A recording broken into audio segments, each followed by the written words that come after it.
Alright folks, grab your popcorn because this story is about to get wild. It all starts in a power plant outside of town, where employees are throwing a birthday bash for one of their co-workers. Everyone's having a great time until they spot something strange on the security cameras. There's a shadow moving in the shaft. One brave worker decides to check it out, but surprise, he gets ambushed by a mysterious monster. He tries to make a run for it back to the office, but a whole pack of these beasts is hot on his heels, and before you know it, chaos erupts as they start taking out everyone in the building. As if that wasn't enough, an eclipse rolls in and hides the sun, and suddenly, these creatures start popping up all over the globe, wreaking havoc and taking millions of lives. The news dubs it Judgment Day, and soldiers are sent in to battle these monsters in a war that lasts the entire eclipse. It's a total disaster, millions of lives lost and resources drained, but eventually, humanity manages to exterminate the creatures. Phew. Now, they can start rebuilding and even design protective installations called gates, just in case those nasty monsters decide to come back for a rematch. Fast forward 15 years, and the world has settled back into a routine. Meet Dave, who's now working as a janitor for a company that doesn't pay him nearly enough, especially since he has to go into the shafts to clean up dead animals. Meanwhile, at the local school, Laura is teaching and has become friends with fellow teacher Milton, who just won't stop asking her out on dates. Laura divorced Dave ages ago and is still working through some emotional baggage, but today, she finally decides to accept Milton's invitation. Now, let's check in on their son, Tyler, who's hanging out with his girlfriend, Maddie. Maddie is a bit anxious about the upcoming eclipse, but Tyler reassures her there's nothing to worry about. After all, there have been plenty of eclipses in the last 15 years, and nothing bad has happened. Meanwhile, Officer Garrett gets a call from the personnel at one of the gates, asking him to come over because they've confirmed some major seismic activity. He heads over, feeling like this time it's not just a drill.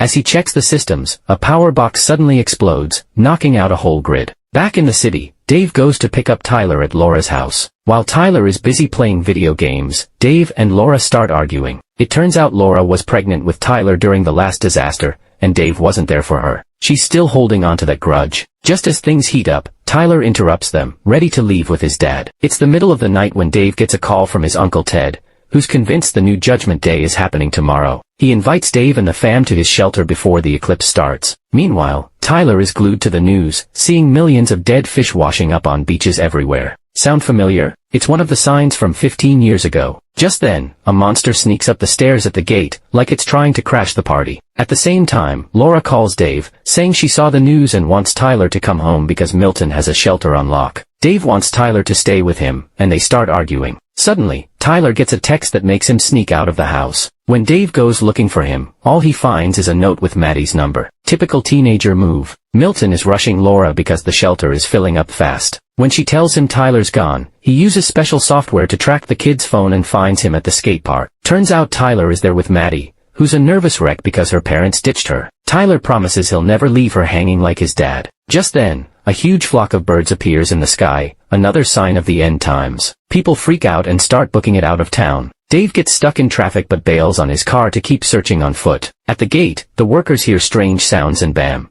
A monster attacks one of the guys. Garrett books it while the soldiers open fire, but their bullets are like mosquito bites to this beast. Finally, Dave finds Tyler and Maddie just as the emergency sirens start blaring. Luckily, Laura and Milton show up and scoop them up in Milton's ride. With an hour to go before the eclipse, the city is total chaos. There's traffic everywhere, and cultists are walking around the cars, scaring drivers with their painted faces and doomsday vibes. Milton finds an opening and floors it, getting the fam to the shelter. But it's a madhouse, with people begging to get in while the military says only women and kids can enter. Dave tells Tyler to go with Laura and Maddie, but once inside, Tyler has second thoughts and runs back to his dad, saying he'd never leave him behind. So, the women follow Dave out, and just then, the scoreboard blares that the shelter is completely full. The group rushes back to the car, brainstorming their next move. Dave wants to head to Uncle Ted's hideout in the desert, while Milton thinks they should hide at the school since it's closer and has a basement.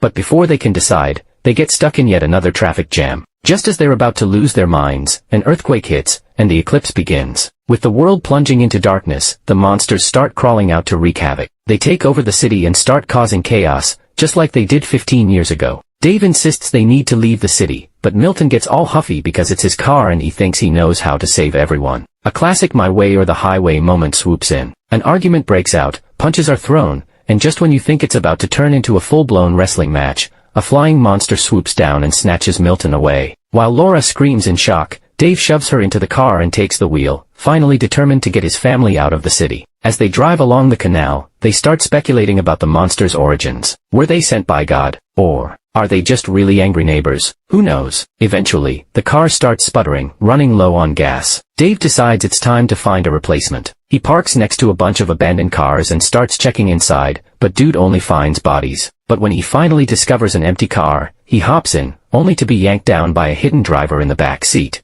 There's a monster nearby. He whispers urgently, and the monster starts prowling around the vehicles, searching for its next snack. Luckily, it doesn't see them and moves on, but then it finds one of the bodies and starts munching away. So, Dave, ever the resourceful one, quietly starts rolling the car back to Laura and the kids. Now both cars are parked side by side, and Laura and the kids decide to make a stealthy move from one car to the other. They're being super quiet, but wouldn't you know it, the monster notices them and comes charging after them. So, the old man jumps out of the car, armed with a salt shaker, thinking he can stop the beast. But the monster's like, "Nice try, Gramps," and takes a bite out of him. While the monster's distracted, the family makes a break for it, taking an abandoned road in the mountains. But the city's swarming with monsters, and they're all heading towards the family's destination, Uncle Ted's concrete bunker hideout. When they finally reach the bunker, they start yelling and banging on the door, but nobody comes out. Little do they know, Ted's watching them on the security cameras while someone's holding a gun to his head. Just then, a horde of monsters appears in the mountains, charging towards the bunker. Dave grabs a tire iron to protect his loved ones, but suddenly, the door opens and they rush inside. They find Ted, his wife Stella, and even Officer Garrett,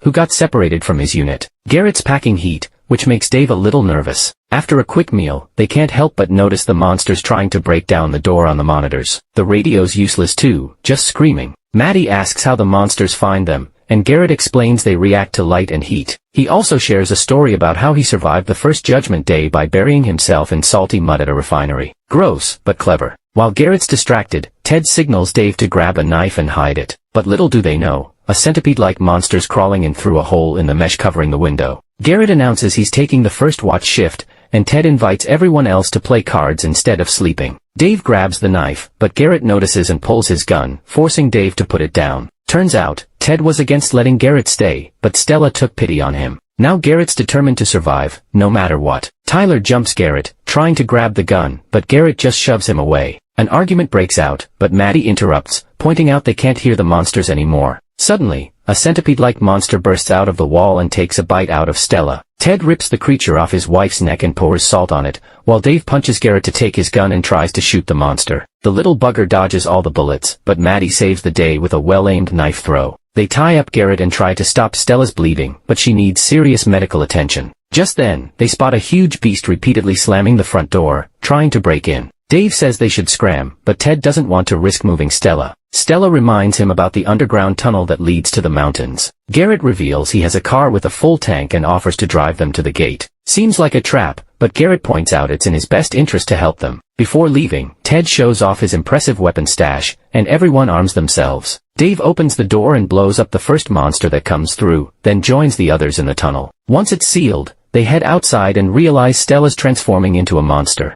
As they walk down the road, Tyler spots a dead monster. Maddie goes to touch it, but Tyler stops her just in time. And suddenly, a tentacle bursts out of the ground, grabs Maddie's legs, and tries to drag her away. Tyler and Dave hold her back while Laura shoots at the tentacle until Maddie's free. They run off, and Garrett convinces Dave to untie him in case they need backup. But little does everyone know, Dave's hiding an injury. They reach the top of the mountain and see the city burning. Garrett's car won't start, and monsters appear, charging at them. Stella takes Ted's gun, planning to end it before she fully transforms. Ted fights her until he gets the gun back and begs her to get in the car. Dave knows it's hopeless and drags Ted away. Stella waits for the monsters, who quickly gobble her up. Garrett finally gets the car started, and they escape, leaving the monsters behind. They pick up a radio signal saying most shelters were destroyed. When they arrive at the gate, no one answers the radio, and the door's wide open. Alright everyone, buckle up because things are about to get intense. The group carefully tiptoes inside the gate, only to find out there's no power. So, Garrett and Dave decide to take on the task of fixing it while the others search for a first aid kit. Why? Because Ted has a nasty wound on his back that needs some TLC. While the others patch up Ted, Dave and Garrett get to work restoring the electricity. Garrett explains that the gate was prepped for a second invasion, and they pumped in tons of salt water, but the hole was just too deep. Once the power is back on, Dave and Garrett start heading back, but suddenly, Garrett feels something wet on his hand. He looks up and, surprise, there's a body hanging above him. Just then, something in the darkness lets out a terrifying roar. The duo bolts back to the group to figure out their next move. With only 2 hours left until the eclipse ends, Garrett suggests hiding in a chemical warehouse because its doors are blast-proof. Smart thinking. But as soon as they leave the medical bay, a transformed human jumps out and attacks Garrett. He and Dave team up to take it down. They manage to defeat the beast, but the ruckus they made attracts even more monsters. In a panic, Garrett dashes through a door and slams it shut behind him, leaving everyone else behind, then gives himself some kind of injection to fight off his own transformation. Meanwhile, Dave takes his family to another room and spots some dispersal lines. That means the saltwater tank is just on the other side of the wall. He hatches a plan to funnel the saltwater through the pipes to keep the monsters at bay. Before he heads out, Laura gives him a quick kiss for good luck. But just as they're about to leave, the door breaks down, and the family makes a run for it. Dave climbs into the ventilation system, trying to be as quiet as a mouse, but he stumbles upon a monster happily munching on its prey in one of the rooms. When he finally reaches the tank, he carefully opens the faucet, and salt water starts filling the containers. But as he climbs back, the monster senses him and starts to chase him, grabbing his leg. In a panic, Dave fights back, sprinkling the monster with salt, which causes it to crumble into dust. Meanwhile, back with the others, Tyler finds himself surrounded by a horde of monsters and decides it's time to open fire. Suddenly, Dave's voice booms over the loudspeaker, telling everyone to turn on the fire alarm. The monsters are closing in, and brave old Ted grabs an axe and tells Tyler to protect the family while he goes to take care of business. But before he can do any damage, several monsters pounce on him at once. Looks like Ted's monster-slaying days are over. Tyler keeps firing away, but he runs out of ammo faster than a jackrabbit. In a stroke of genius, he activates the fire alarm, and, bam, salt water starts raining down on the monsters. They squeal in pain and crumble into dust, like slugs under a sprinkler. Just then, the eclipse ends, and the monsters start retreating back to their realm through the gate.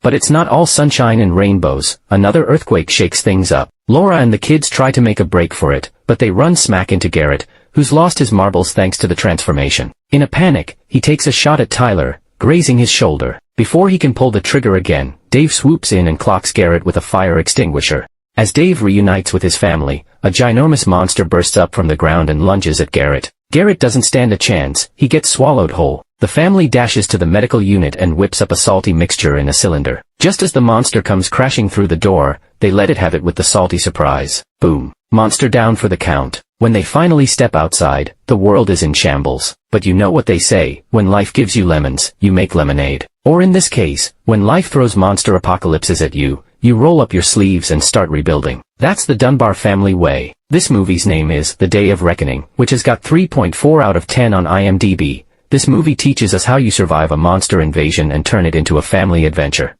The end.